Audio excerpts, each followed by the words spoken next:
Go. Okay, well, welcome everyone. We'll get our meeting started and we'll have our House 32 representative and resident pastor, Frank Sossman, come and open us in prayer. Thank you. Thank you, Chad. Let's pray. Lord, thank you for a great day and the opportunities that you've afforded us to serve you and to share our faith with others. Thank you for this time tonight for like-minded people to meet and strategize and plan and get information of how we can better accomplish the goals that we have set. Give us favor among the people as we go in and out among them. And I trust and pray that you'll give us great victories in the future. Bless our meeting tonight, and we'll thank you for all you do. In Jesus' name we pray. Amen. My friend Carol Hart, will you stand and lead us in the pledge? We all stand and remove our hats, please. I pledge allegiance to the flag of the United States of America and to the republic for which it stands, one nation, under God, indivisible, with liberty and justice for all. Amen.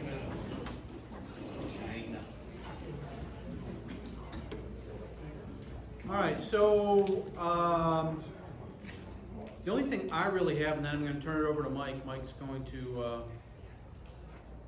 herd the cats tonight, run things, considering you wrote the agenda, is our convention reminder for next month.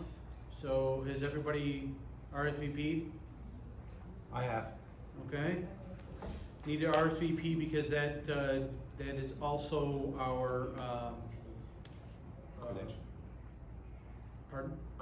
credentialing for the precincts, and this helps us organize that evening. We have, did I see Hal Weatherman? There's Hal. And Christine, we're going to introduce Christine a little bit, and Jason Simmons, and Frank is going to speak, and Tim, but Mike, why don't you come up and tell us about our executive. Matthew Winslow. Matt Winslow is here.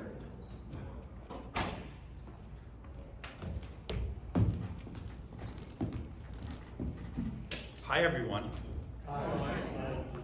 My name is Mike Magnanti. Thanks for having me. It's been 25 years since no, that's sorry. So we had an executive committee meeting on the 19th, I think, or the 16th, and talked about a whole bunch of stuff. One of the things we did was we voted on and passed a resolution to amend our plan of organization, which is on our website. And the changes that we are proposing we will vote on next month. They're not really, last year we did like massive changes. This year they're just like correcting mistakes from last year. Like last year we changed the way that elections happen, but we forgot that what happens if nobody runs during the filing period. You have to be able to nominate somebody off of the floor, but we didn't do that. And so this year we corrected that. And then there was a couple of grammatical errors that we corrected. We added some emails, stuff like that. So nothing really big. We proposed another change to the North Carolina GOP's plan of organization last year. Again, we took a really big bite last year that was unsuccessful. And this year, the change that we are proposing is 10 words and one number. So it is way pared down. What we are suggesting is a 10-year look back. If you're going to serve in leadership, you can't have been convicted of the crimes that are already defined in the plan of organization. We're not defining them. We're just saying the current verbiage. If you just got to do a 10-year look back.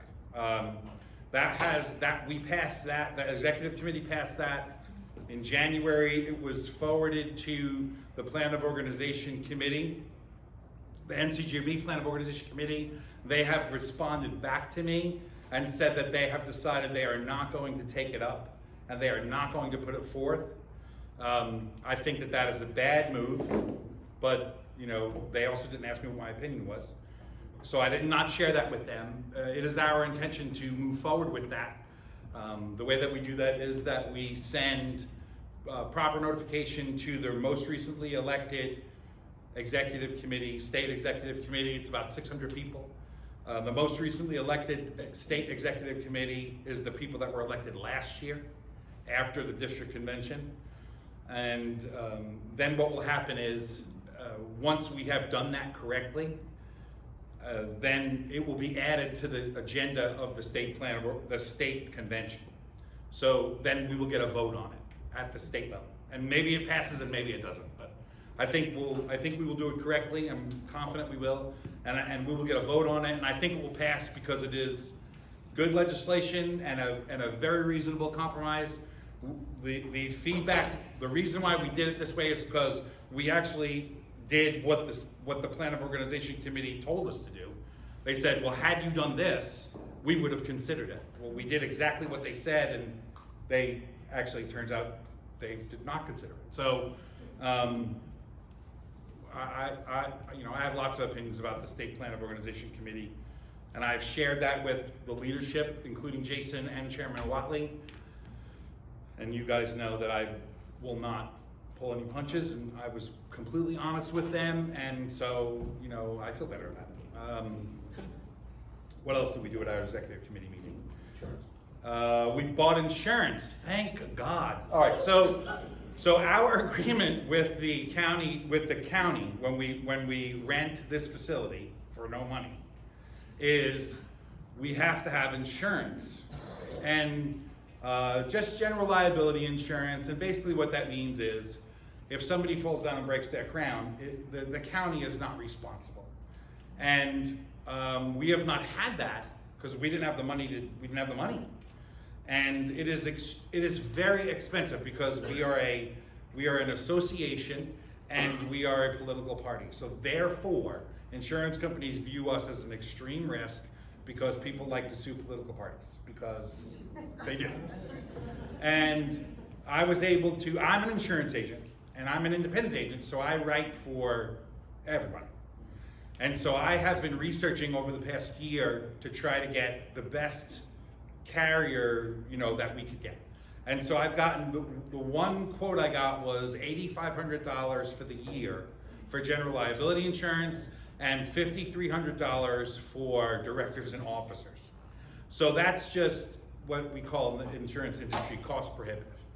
So we were not able to get it for that reason. So I also write for Erie Insurance, and Erie Insurance does not write insurance for political parties. It's what's called, it is not our appetite, okay? So I am a persuasive guy, and I was able to persuade my underwriter to take our risk. And the reason why is because in the years I've written for Erie, have never asked her to make an exception. And I said, explain to her what it is that we are doing, and that we're just having a meeting, and that there's nothing happening. We don't have a bounce house. We're not doing anything.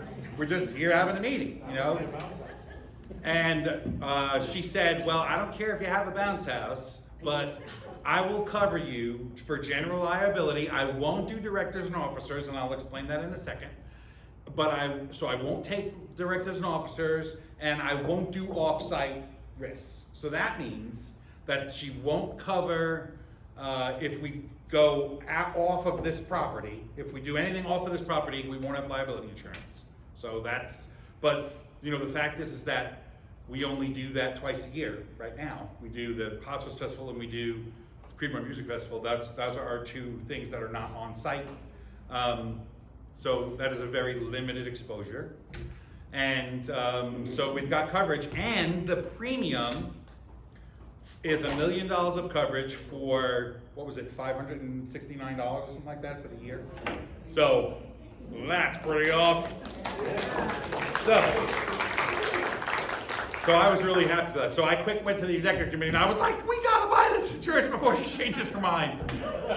Hurry up! And so I wrote it all out, wrote everything out, and I was like, okay, this is what we're agreeing to.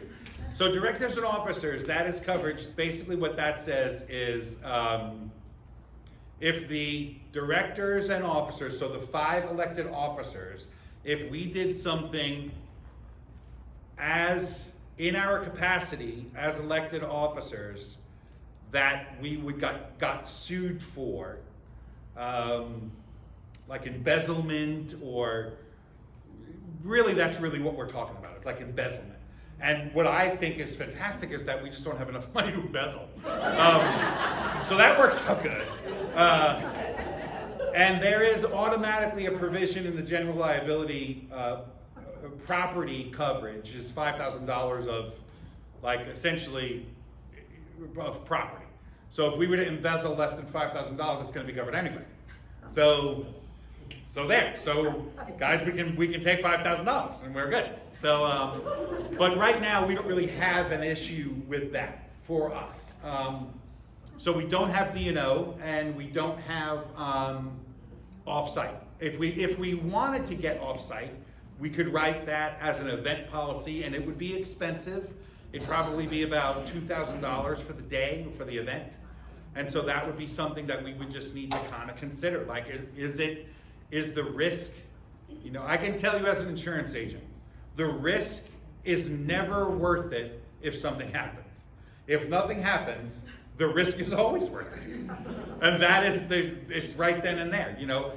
For us here, the county has coverage for the building, but while we are in its care, custody, and control, they would do what's called subrogate. They would sue us if it burned down.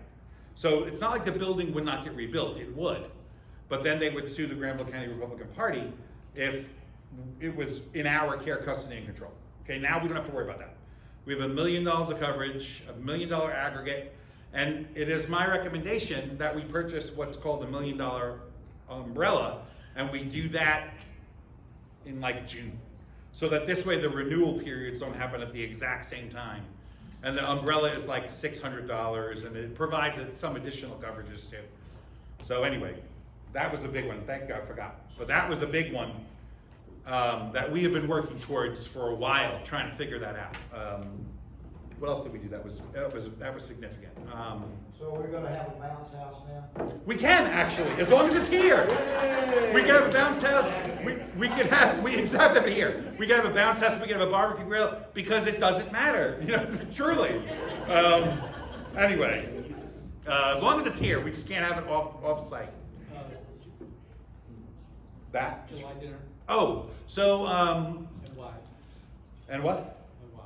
Okay, so we have been trying to, so our dinners that we've had, which we love, they're just very expensive. So like last year we made like $2,000 and we worked really, really hard and they were just super expensive, you know? And the places that we have them at, and they just like lie. They don't lie, that's the wrong word. They just are not like forthcoming. So they'll say, okay, it's gonna cost, you know, $46 a head. But then at the end, they're like, okay, it's $12,000. And I'm like, well, what are you talking about? That would be $76 a head. And they're like, well, yeah, but you have to consider all this and this. And I'm like, yeah, but you said 46. You didn't say that it had to consider all these other things. And so it's just so expensive to do. And they are great, and we love to have them. And one of the reasons why they're so expensive is because we've had them on the weekend. And one of the reasons why it is hard to fill them up and sell the tickets is because we have them on the weekend. And we also had them during election season, and October is a big month for those dinners. So this is what our thought is. Our thought is, instead of having one big dinner in October, we'll have 2 dinners. We'll have one, and they will be smaller, and we will do them here. And the reason why is because the venue is not gonna cost us any money. And we will have insurance. And potentially about it. No, and so what we could do here, seriously, is we can have it on a Thursday night, because that's already our meeting night. And that would mean that because it's a Thursday night, not a Saturday night or a Friday night, that's gonna kind of limit how much money we can charge. So how much can we charge? $50? That's probably about it. So that means that it's gonna become a broader appeal, you know, because it's not gonna be $100 a seat. It's gonna be less than that, you know, and maybe it's not even gonna be $50. and it will be easier to get the people to come. It'll be easier for Christine and Hal to come because it's a Thursday night, as opposed to a Saturday night, and because it's in July, so it'll be much easier for them to come. So we'll be able to get a bunch of people to show up. Mark is not coming to the one in July. I can't remember why. There's a reason, but he's not coming. I think we're gonna try to do one in November. That will be on a Wednesday night. And I believe in my heart of hearts that Patrick Riley is gonna get back to me at some point. I text him every morning and say, "Good morning, Patrick. Is there any chance that you've heard anything about November 15th? At some point, he will get back to me. I texted him when he was in Cancun with his wife. And I said, "That's fantastic. I hope you have a great time. Have you heard anything about Wednesday, November 15th? He hasn't yet. Quickly, food and tire. Where it's going to be themed. I don't know what the theme is going to be. When Chad and I were firemen on Long Island, I was on Long Island, he was in Buffalo, our installation dinners were themed. So the reason why we want it to be themed, full disclosure, is because it's going to be 1,000 degrees in July, and we get to wear shorts. So, we'll wear short pants, and that'll be awesome, and flip-flops, and we won't have to wear ties, and it'll be like Hawaiian themed or something. So anyway, the appetizers that that Brad and I made, you guys are guinea pigs. Were they good? Because our thought is we're gonna do them, and they'll be hand passed, and I'm gonna cook, or do a lot of the cooking. And so it'll just be way less expensive, and the food will be better. Let me just tell you something. I'm not trying to brag or anything, but the food that I do is going to be so much better than what we had last year. It's not even funny. Not that the food was bad last year, but it was not good. How about that? It'll be way better. It'll be way better than what we had last year. So there's that. So we'll have good food. It'll be less expensive. We'll probably be able to do the whole thing like $3,000. As opposed to 12, no joke. It was what it cost like 12 grand last year, and so it'll be less people. Yes, we will make probably more money. So it'll be less people, but it'll be fun. It'll be it'll be great. We'll have a bunch of people help. They'll decorate the place. We'll have the buffet in the hallway. It'll be fantastic. So that's the thought process. If we do 2 smaller ones that are a little bit easier. I think Mark's coming to one in the winter. So what do you think about that? Good idea, bad idea? What do you think? Good? Anything else? Vicki Baker! You're up, sister. Treasurer's report. And now she actually has some information. Go ahead. Thanks, folks.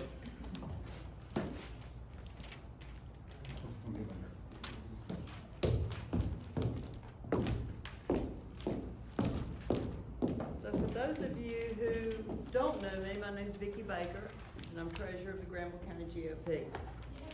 So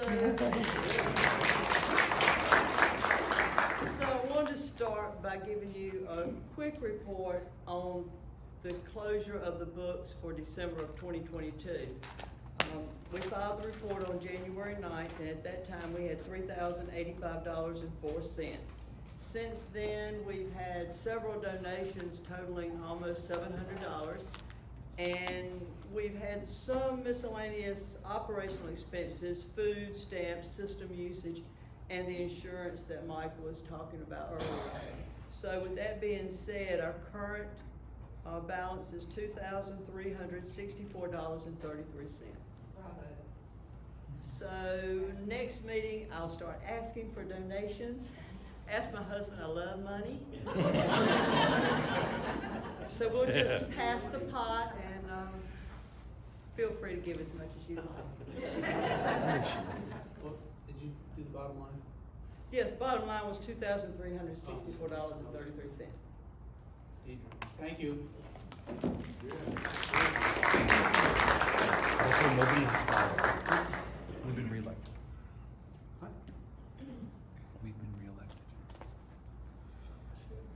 Okay, I was just told 2 things about the convention that I wanted to remind you that our featured guest speaker for our election is Treasurer Dale Falwell.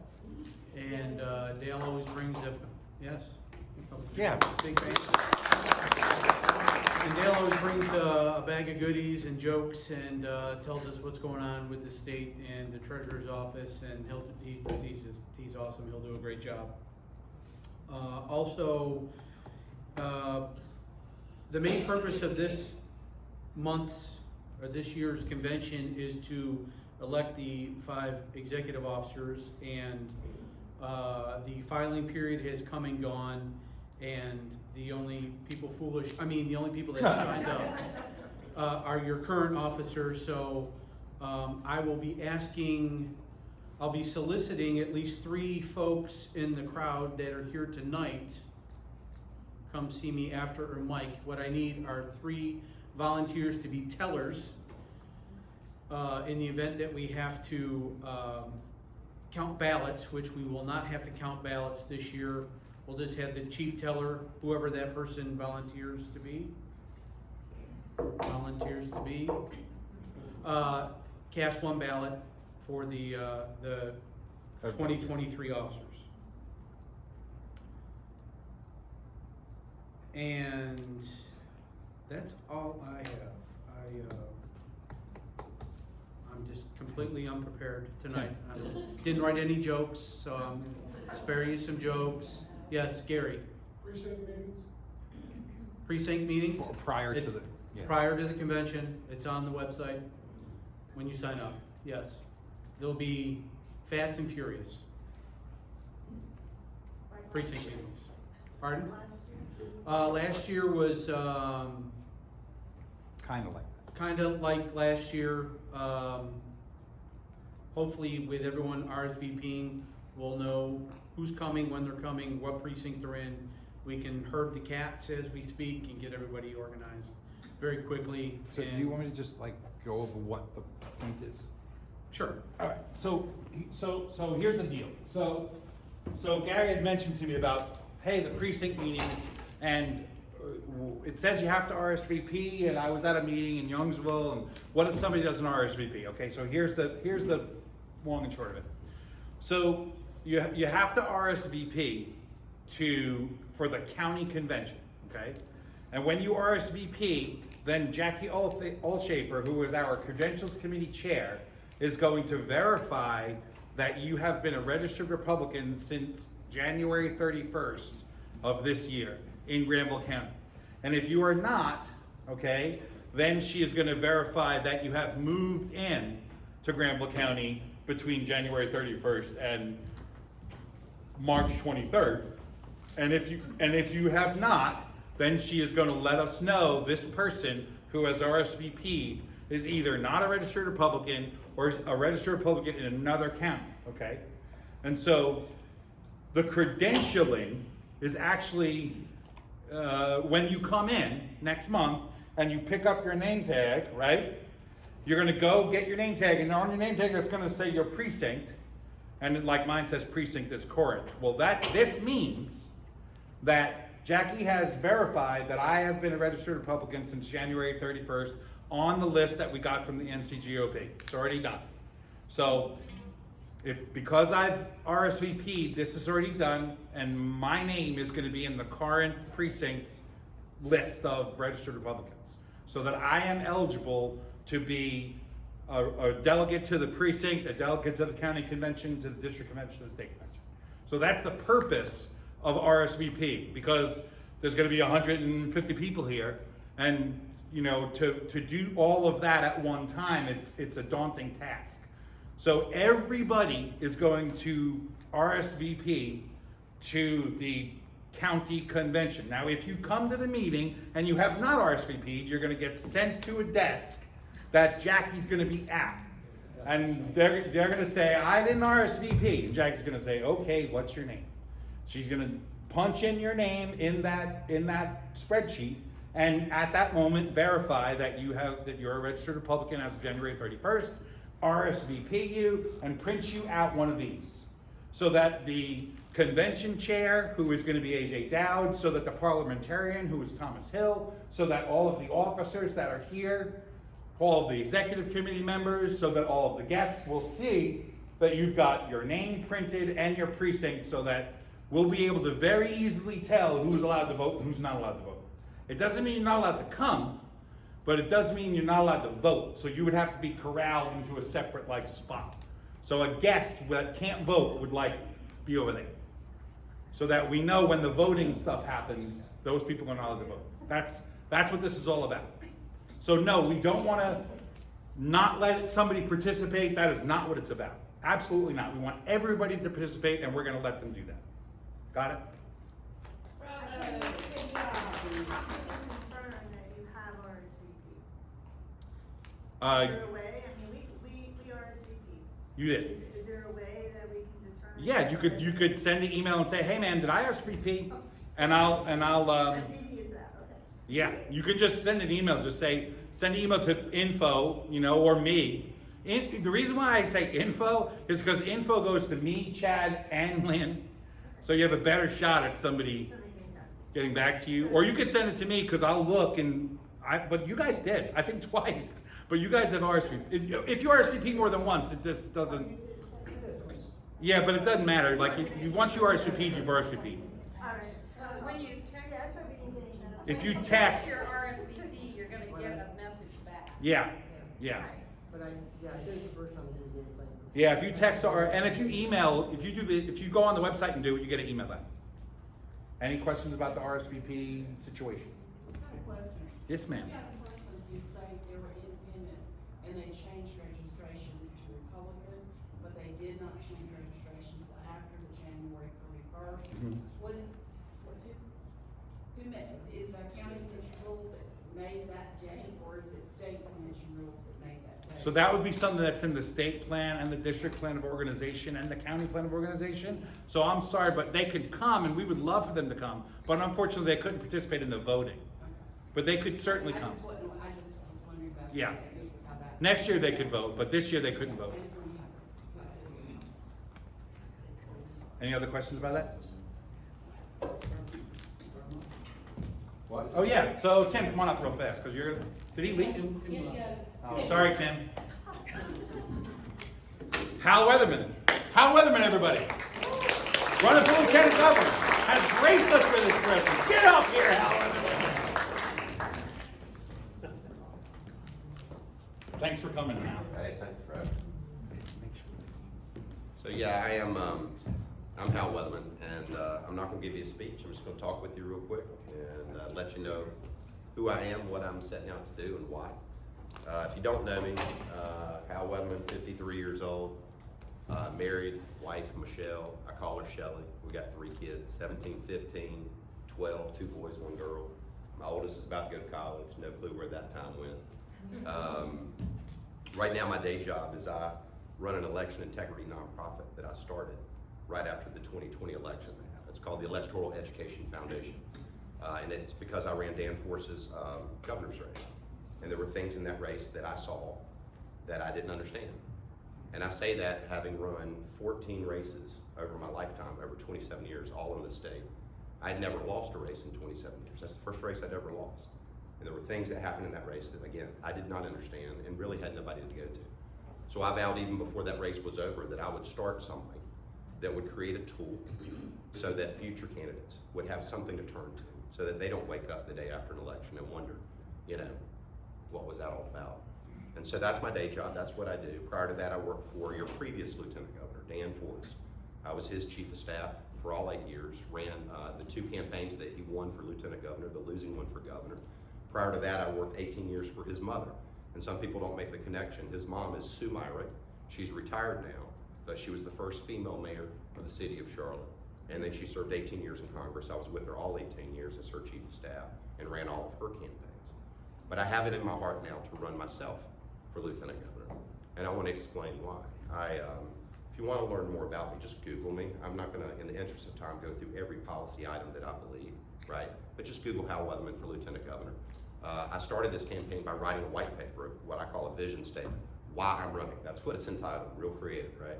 But it goes through every major issue, right? Because I believe you have a right to know where I stand. In general, I'm a principled, limited government, Christian conservative, fiscal and social with no apologies. That's who I am by nature. I don't wear my faith on my sleeve, but it governs my worldview, my biblical worldview, and it's how I'll govern. But I feel like if I tell you just a couple of things of what's driving me to do this, then you'll know enough to know my heart. And if you know my heart, I feel like you'll know how I lead. And so, here are some of my fundamental beliefs. I believe that God put man, and I use man as in mankind, man and woman. God put man on this earth to work. In the beginning, God created. That's how the Bible starts. Creation is work. Our God is a creator. He is a worker. He put man and woman on this earth to work. When a man works, he finds dignity. When a man works, he finds his self-respect. When a man works, he learns self-sufficiency. When a man works, he teaches the next generation what is expected of them in adulthood. Our children are watching us. My 3 kids are watching mom and dad. They watch how I prioritize my time management as I run for lieutenant governor, or any job that I'm in, right? They watch how we prioritize our spending, where we sacrifice for us to lift them up, their educational opportunities, or whatever it is. They watch us tithe. It all starts with work. There's dignity in work. Nothing made me more upset during COVID, nothing, than to have the governor of the great state of North Carolina stand behind a podium like this and label half of North Carolina as, quote, essential workers, and the other half as non-essential workers. I promise you, if that job puts food on the table, if it puts clothing on the back of your kids, if it puts shelter over your family's head, I promise you that job is essential to you. If I'm your lieutenant governor, never again. If I'm your lieutenant governor, I promise you, never again will the state of North Carolina label workers that way. Lieutenant governor serves on the State Board of Education. Lieutenant governor serves on the State Board of Community Colleges. If I have the honor to be your lieutenant governor, from those 2 pedestals, from those 2 positions, I'm going to use every ounce of authority and power that I have to fundamentally remove the stigma that our society has put unjustly on men and women who work with their hands, that work in the trades. There's dignity in work, no matter where the work comes from. I'm 53 now, so I'm at that age now where I have young people come up to me all the time and they'll say, Mr. Weatherman, what do you think I should do with my life? And every time I go through the same litany of questions. I'll say, would you like to own your own business, be an entrepreneur? They're like, yeah. I'm like, would you like to make 6 figures a year? Well, yeah. Would you like to build something that 10, 15 years from now, you could sell that business and maybe make 7 figures plus? And they're like, well, yeah. I'm like, go be a plumber. And I'm sincere when I say that. Go be a plumber. Go into HVAC. Go into commercial welding. Go be an electrician. And by the way, least you think I'm trying to perpetuate the very stigma that I'm saying I'm trying to eradicate, right? I'm not. I'm not just talking about the kids that maybe, let's be honest, college might not be the best option for them. I'm actually talking about the kids that are going to college. I want our 4-year universities to get in on this deal. I want to start offering kids who are going to college a 2 and 2 degree, 2 years in the trades, and then 2 years from a 4-year university where they learn skills like finance, budgeting, business. They get a degree in graphic design, whatever tool they need to be the entrepreneur and the business owner, but have a marketable skill set, that's going to be very lucrative throughout their entire lifetime. Look at the tradesmen and women. They're dying off and they're retiring. If I say Chip and Joanne Gaines, y'all know who I'm talking about? Chip and Joanne Gaines, so popular, celebrities. And by the way, they're good people. They're good role models. We should lift them up. Good Christian people.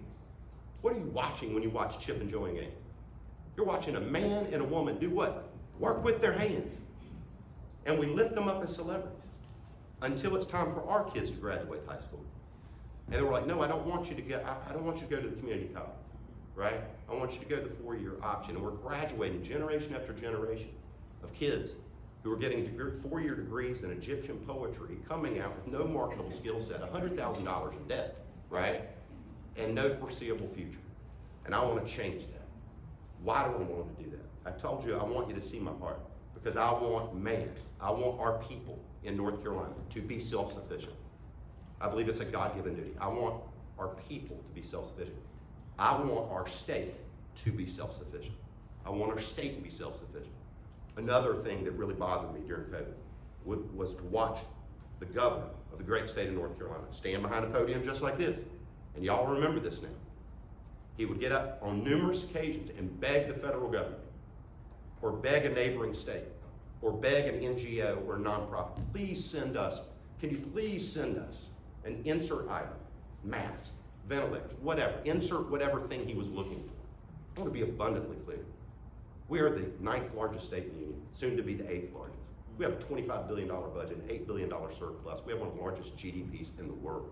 If I'm your lieutenant governor, our state will beg for nothing. We will be self-sufficient. We will be self-sufficient as a people. And I want to put a new twist on that. At least I have to convince you. I just want you to use common sense. You watch TV, I'm assuming, listen to the radio. I just want you to look back over the last 4 weeks. Don't even look back, not even a theory. Just remember what you saw on the news just in the last month. When you start to see trains derail in strategic locations in this country, carrying strategic items that when it happens, they in effect become a weapon. And you see it happen more than once. When you start to see rolling blackouts in North Carolina, I've lived here almost my entire life. Y'all ever remember seeing rolling blackouts in North Carolina? Me either. When you start to see our electrical substations be attacked more than once in this state, more than once, and in other states, when you start to see foreign entities, foreign countries come into our sovereign soil and start buying up land that's tied to our food supply, when you start to see those same countries be allowed to fly a spy balloon over not just our country, but over our state, over all our nuclear power plants, over all of our military installations, all of our critical resources, and our governor stand by and our president stand by and be completely impotent to do anything. Here's my question to you. Self-sufficiency starts to take on a new meaning, doesn't it? When it really does hit the fan in this country, when it really hits the fan, are we going to depend on the federal government, the same government that allowed the balloon to fly over the state? Or are we going to depend on ourselves? Our people need to be self-sufficient. Our state needs to be self-sufficient. Thank God that God is raising up, I believe, a new generation of politicians. And I'll just throw out names. Greg Abbott down in Texas, where he starts saying, you know what, if you're not going to, I'll remind you, yes, it's the border of the country. It's also the border of my state. And so if you're not going to protect it, I'll protect it. Thank God for DeSantis down in Florida, for all of his stands for medical freedom, everything, right? Thank God for my friend Kim Reynolds in Iowa, my friend Tate Reeves down in Mississippi, right? Thank God for these people. Kristi Noem in South Dakota. Can you not see that there's an element of new breed of politicians who are rising up because they can see the future? They can see the day of reckoning is going to happen in this country. And it's not going to be the federal government that bails us out. It's going to be strong governors and lieutenant governors that do that. There's only 2 positions in the state of North Carolina, only 2, that have, I believe, God-given responsibility to cast a vision for the state. All other politicians are hemmed in by literally the job that they're in. Not the governor and lieutenant governor. That's their job. Their job is to look at the state and say, what are our strengths? And how do we play to them? What are our weaknesses? How do we mitigate them? If they fail in that, is there anybody else in line to do that? No. That's why I'm running for lieutenant governor. Because I see a leadership void, and I want to fill it. Because I want our people to be self-sufficient, and I want our state to be self-sufficient. I'm a limited government Christian conservative. All else, I want you to have the freedom to live your life. Does that make sense? That's what makes, if you wanted to know my heart, that's my heart. I know this state. Over the last 10 years with Dan Forrest, I've traveled, true statement, over 500,000 miles in the state. I've gone to all 100 counties, multiple times. I only kicked off my campaign for lieutenant governor 4 weeks ago. You're my 26th county already. We're on pace to hit all 100 counties in the first quarter. We will do it again and again before our primary in March. 3 pass-throughs to the state. And some people ridicule that. I want to be real honest about why I do that. I'm interviewing for the job. I am aware that if I have the honor and the privilege of winning this seat, that you don't work for me. I will work for you. I see you as my potential employer. I'm trying to prove to you, I proudly am seeking the Republican nomination. So I'm going to the Republicans, and I'm saying, do you see how hard I am working to get your support? That's how hard I'm going to campaign in November when I'm matched up against a Democrat. It's no longer good enough to be right on the issues. It's not. It's not. You have to fight for it. And I've put myself out there to do that. If you would like to help me, help comes in many different ways. I will give you a very specific thing that you can do. And you can do it tonight, you can do it tomorrow, you can do it every day from the privacy of your home. I'm a believer, I believe in the power of prayer. I would not be here but for it. That's not for everybody, but it is for me and my family. And I would simply say, if you're a praying person, I ask for your prayers, but I have a specific prayer that I would ask you to pray. I would pray that you would pray that God would bring me the people and the resources that I don't even know that I need. And then to give me his wisdom to know what to do with them when they serve. I've actually prayed that my entire career. I've just never been public about it. Now I feel led to make that public. And I already have hundreds of people around the state lifting me up in prayer every day. And I feel it. And I see the people and the resources coming. And that's why I'm asking for it. So, I'm Hal Weatherman. I am a Republican candidate for Lieutenant Governor. And I ask for your support. And thank you for allowing me to speak. So, thank you.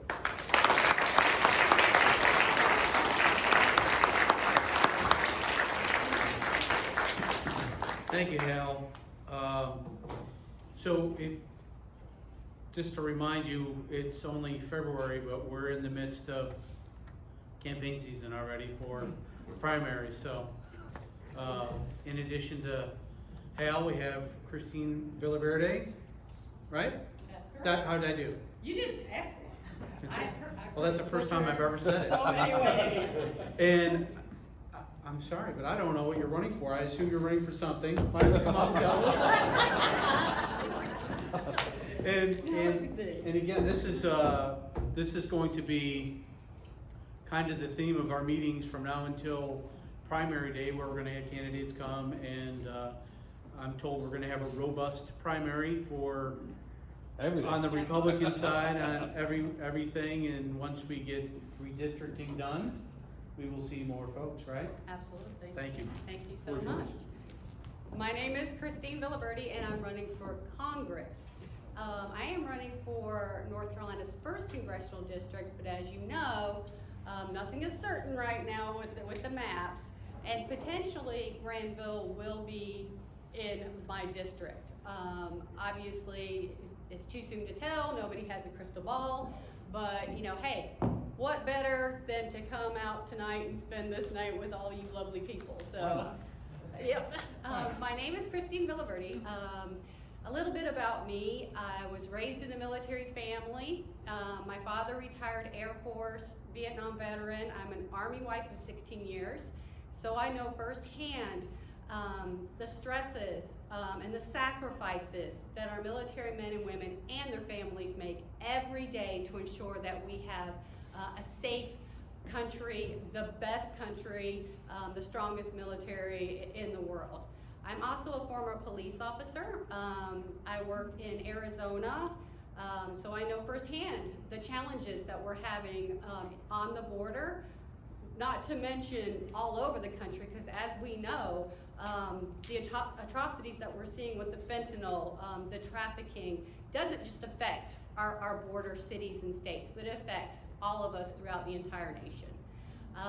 Most recently, I was the emergency manager for the state judicial branch. I had the ability and the opportunity to work with Chief Justice Paul Newby.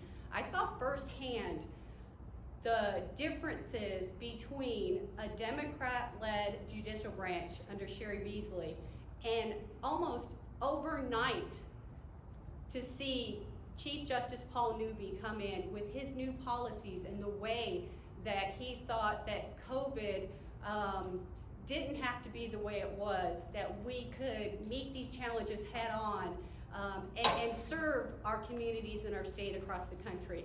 And that's just one of the policies that I saw across the state that changed with leadership. I also have a master's degree in public policy from Liberty University. So not only am I trained, I'm educated, but I have the skills and the abilities to hit the ground running on day one and enact policies that are meaningful, that can help improve lives of North Carolinians across the state. But I must say, with all of this, my greatest job that I have today is a mom of 3 boys. Right now, I'm a mother. I have twin 6-year-olds that I homeschool. I would have brought them if we'd had the bounce house. Next time, I expect the bounce house to be here. So, light of my life.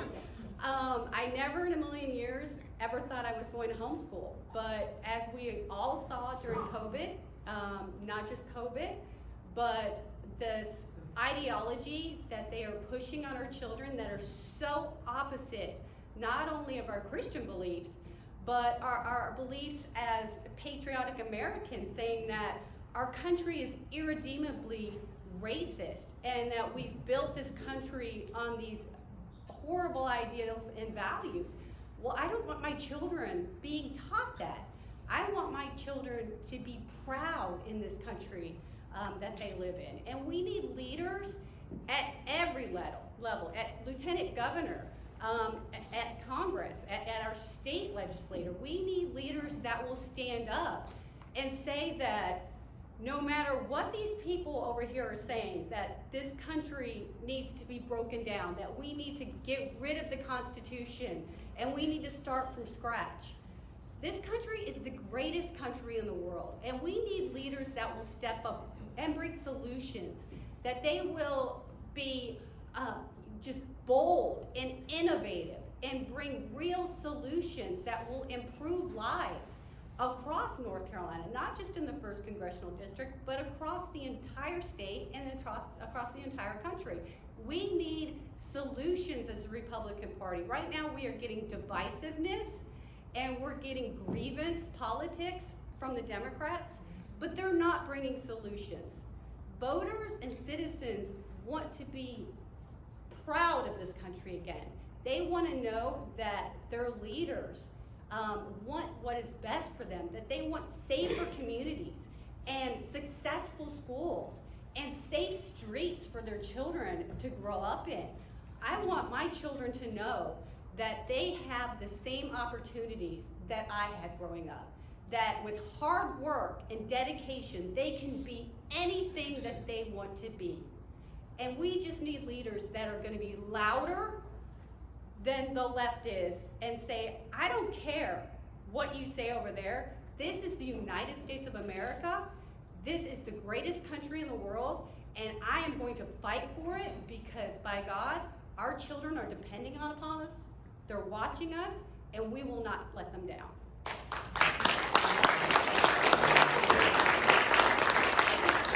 Again, my name's Christine Villaverde. You can go to votevillaverde.com, learn more about me. Thank you so much for allowing me this opportunity to speak with y'all. It's been such a pleasure.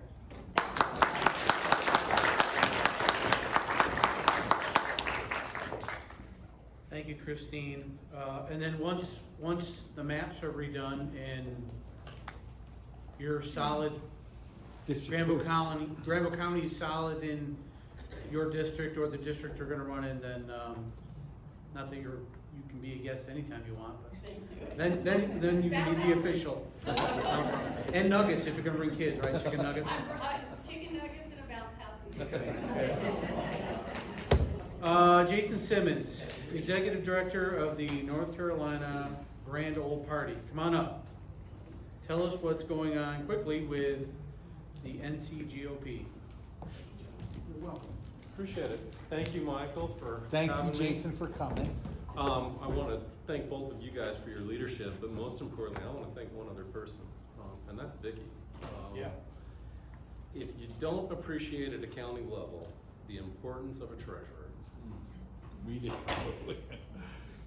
God bless. Yeah.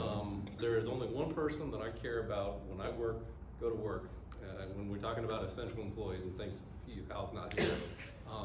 There is one essential employee at the NCGOP, and that is basically the guy who keeps our books. Yeah. That is the guy who keeps us out of trouble. That is the guy that makes sure that the numbers are straight, and most importantly, that filings are on time. So thank you, Vicki.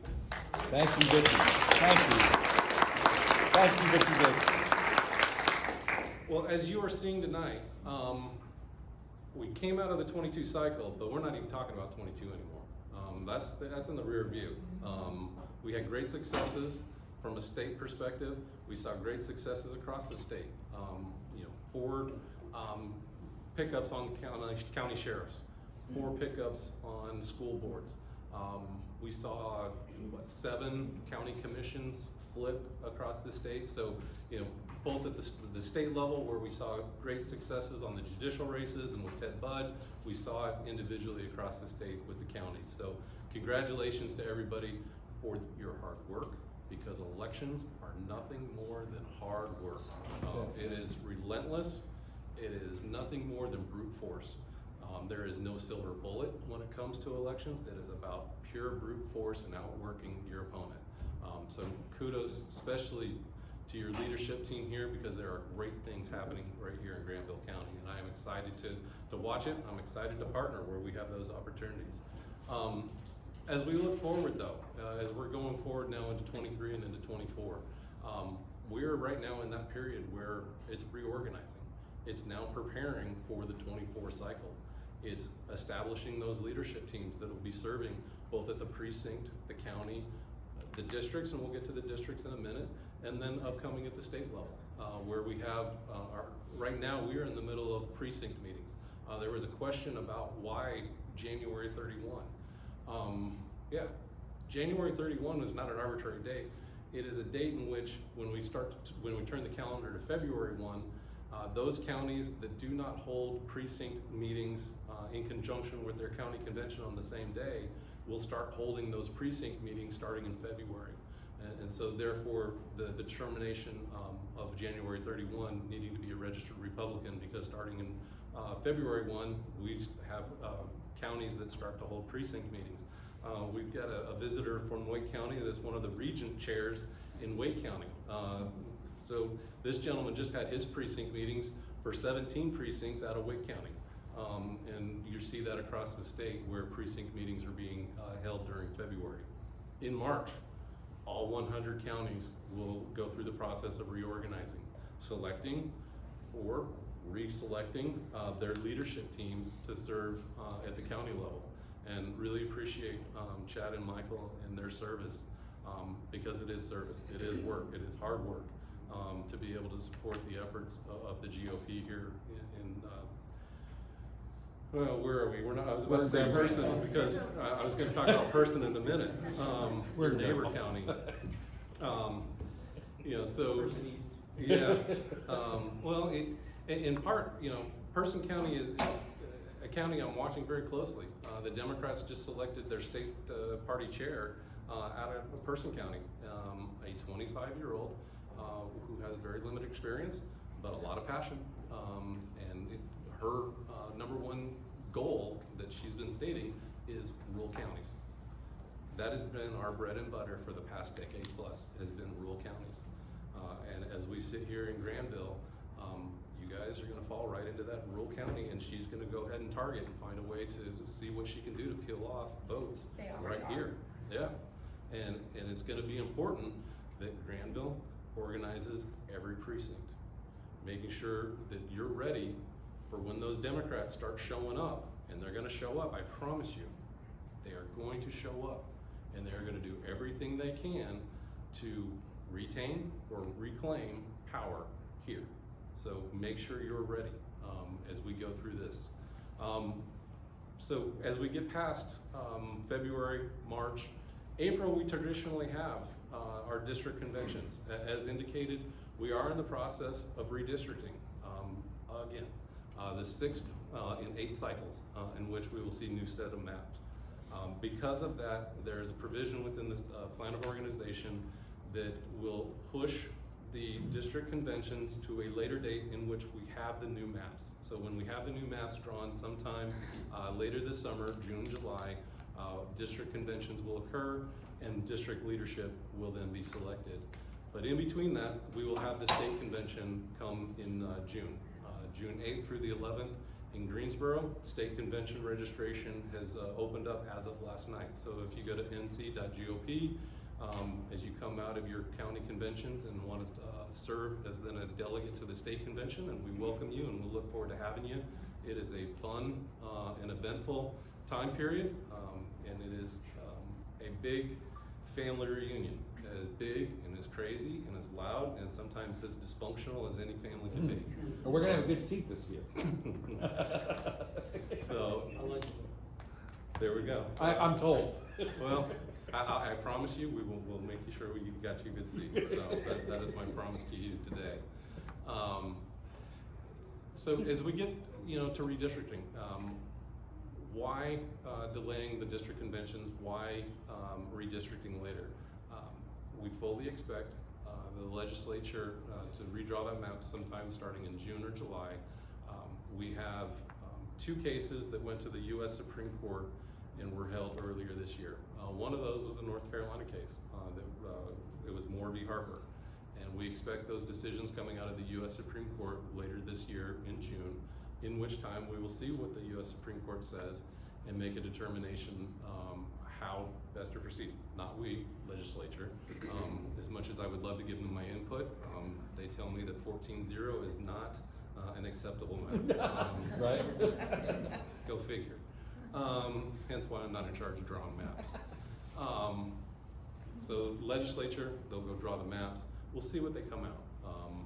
We anticipate a much better and much favorable map. Because of our electoral success, the North Carolina Supreme Court, which forced the maps to be redrawn by special masters this past time, not by the state legislature, who is the body that is constitutionally required, mandated to draw those maps, was usurped. And that was at the heart of the case that went before the U.S. Supreme Court, Moore v. Harper. And so that case, again, will come forward in June. We'll see what comes from that. And there was an additional case from Alabama regarding this. So when we see what those opinions are from the U.S. Supreme Court, that will be able to inform the legislature on how to proceed with the new maps. And those will come out in June, July at the earliest. And then we'll proceed into district conventions. And then once we have all that taken care of, it's organized. Right now, it is the time to organize ourselves, prepare for the 24 cycle. It is recruiting and training and preparing relentlessly every day. Every day. I can promise you the Democrats are doing the same. They are recruiting, training, and preparing for that 24 cycle. We will continue to be very mindful of what they are doing. Very mindful of what the Board of Election is doing. The most partisan Board of Election we have ever seen. And the actions that they took in 20, we did not see a lot of repeat on some of their behavior. We are quick to sue, and we will sue any chance we get when we see them step out of line. And it's one of my favorite things actually, to go ahead and sue them, because we have been put on our heels far too often over the past decade plus. It is time to push back on those Democrats when they pick up and go in the wrong direction anytime and every time. Promised Michael, Chad, I'd take any questions, so if anybody had any questions from the perspective, I'd be happy to address what I can. Yeah, I really appreciate what you do from I don't come to the meeting a lot, or every day I don't see updated on the thing. But when can I do the the voters ID? This is in discussions. At Macquarie, and we get a super majority. We are poor about it. This is ridiculous. We get the majority, we get a super. And the opposition that the Supreme Court already passed. I know it go to the state. This is the thing I noticed. I certainly in politics since the 90s. We got the super majority. We win the legislature. We won the government. We don't have it. Then after 2 years, flip flop the Democrat get it. Even in the White House, even though I think that's why I like the one that's running for the other, I'm upset. Up when we thought we need a 10 years of Ronald Reagan or Mark because once you got elected, that you came in. Yeah. You went to the CNN, Fox, you came in, political correctness. You have 4 years to every day. Don't kill is December. So the essence of his question, voter ID, for those that didn't catch that. For the past decade, we have been fighting on voter ID relentlessly. We have seen the state legislature pass it on multiple occasions. We've seen it go before the voters for a constitutional amendment. Yet you see the judicial gymnastics that the former North Carolina Supreme Court put forward, and effectively ruled that the legislature that passed it and put it forward to the voters was unconstitutional. So you had the courts make a determination that a constitutional amendment passed by the majority of the North Carolina citizens is somehow unconstitutional. I look forward to the current Supreme Court rehearing that case, which is going to occur. Yes, ma'am.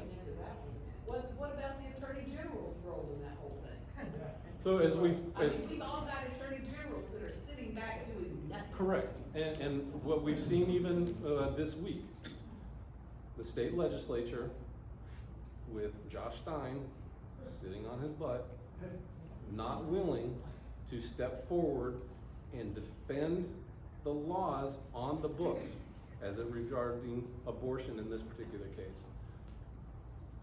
Legislature said, Josh, we got this.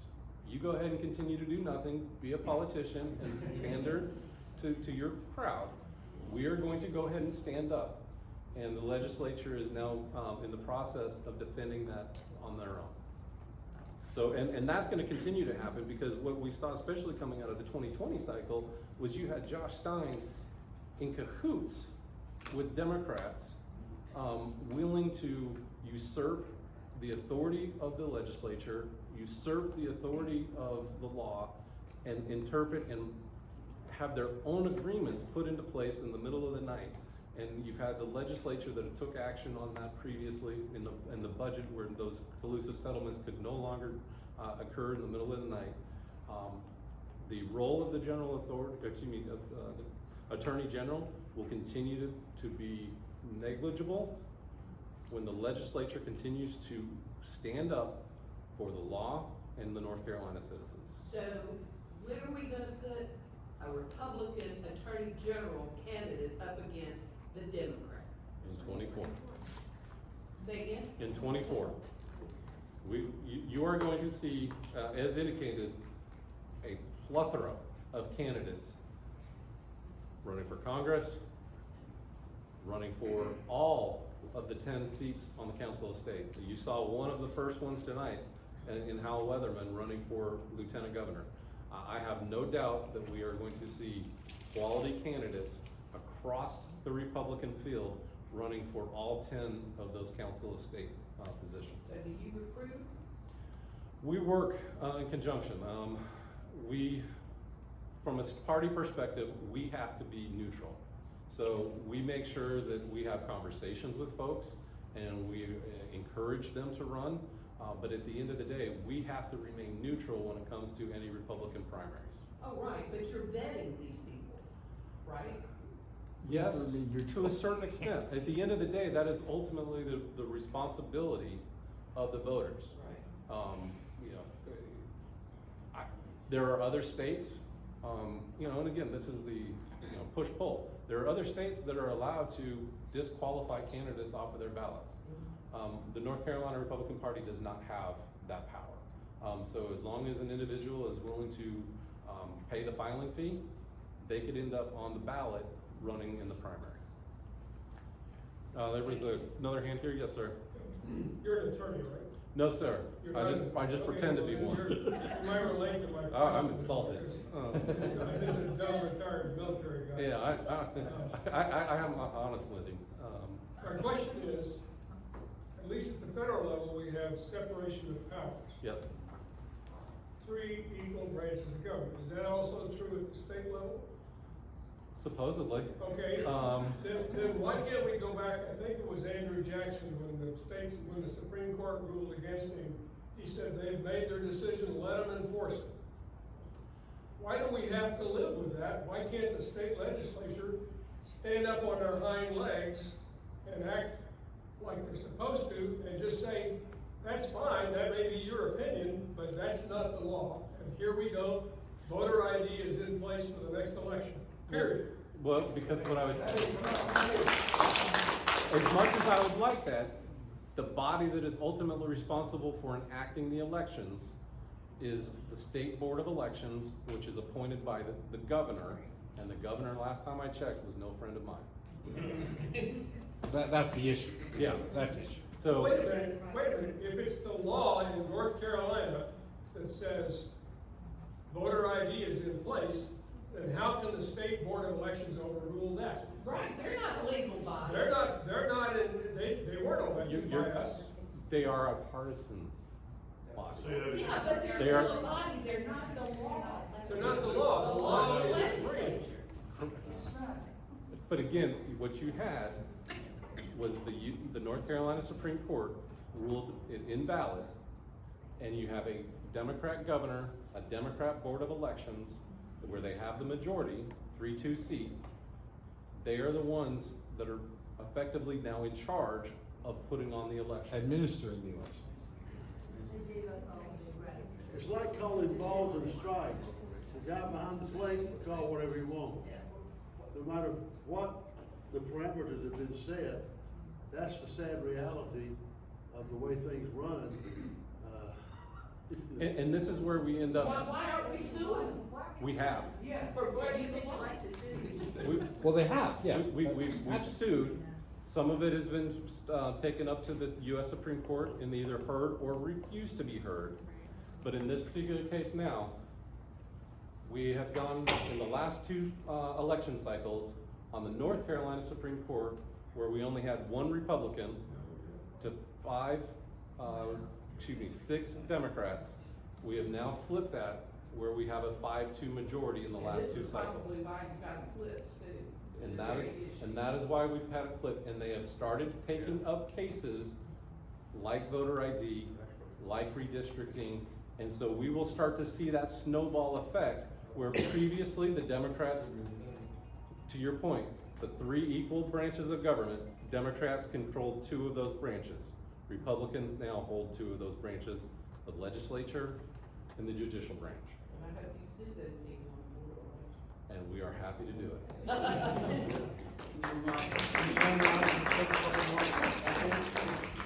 Thank you, Chad. Thank you, I appreciate it. Thank you. Thank you, Jake Simmons. So again, that's why it's very important that we continue to keep winning and keep electing Republicans. Real quick, the county chair, county commissioners, any report? You're good? No report? School board, you have a report? Would you like to come up and say anything? Do you want me to come up and say anything? I mean, if you want to. Yeah, we all like to hear you talk. Are you ready? Yeah. All right, get ready now, here she comes. That's right. I'm so glad that you brought up elections. Let me see. Because, is this gonna be posted?